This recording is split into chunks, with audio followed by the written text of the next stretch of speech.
My favorite song on the record is probably Everyone Dies Alone, mostly because of what the song deals with lyrically. When we were writing it, I'd recently lost a very important family member, so it means a lot to me. There was a little bit of magic that happened as we were writing that one and finalizing it. I think my favorite track on the record would be Subhuman. We generally don't do things that are insanely heavy like that, so it was fun to kind of get in that energy. And also Will Ramos from Lorna Shore guested on it, and his part is just insanely brutal and one of my favorite moments to listen to. My favorite song on the record is probably Heaven on High. I wrote a lot of that one too, so I kind of relate to that one a lot.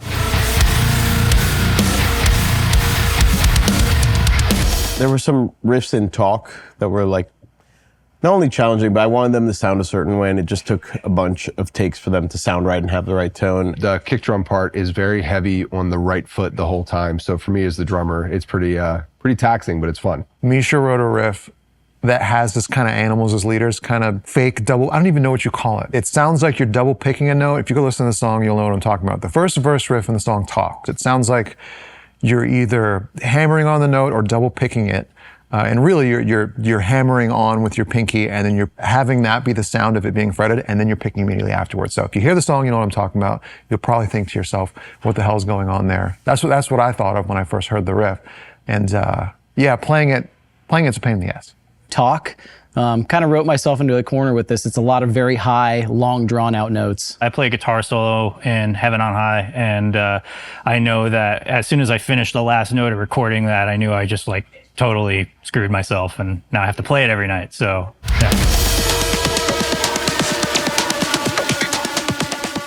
Some of my favorite riffs, as always, are Mark's riffs. He just has these, he has a very signature style, and in Malevolent, it's just, he's flying across the fretboard with some really cool sounding riffs. One of the verse riffs from Everyone Dies Alone, it was written by Mark, and it was written on a baritone. So, you know, Mark riffs on a baritone guitar makes a great combination. Probably a tie between that tricky riff, that Animals as Leaders sounding riff in Talk, that first verse riff, and then all the crazy arpeggio stuff that Jake's doing in Heaven on High. Favorite part that someone else played on the record is probably all of Spencer's vocal performance. He crushed it on this record. I think the drum solo in the bridge of Everyone Dies Alone is my favorite part anybody did on the record. Matt's drum solo is just crazy on that. I think we play more video games than actually write music, and it's kind of a running joke with the band. Everyone kind of knows it. I think I played Hitman Freelancer, which is sort of like a new mode in the world of assassination, so much that I actually got a Hitman duck tattooed on my arm.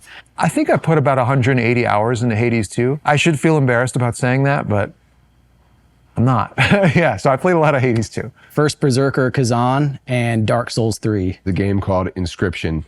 If you've never played it, I highly recommend looking it up. In the brief moments that I did have a little bit of time to play, I was playing some Hades 2, because that was a game I could pick up and put down fairly easily.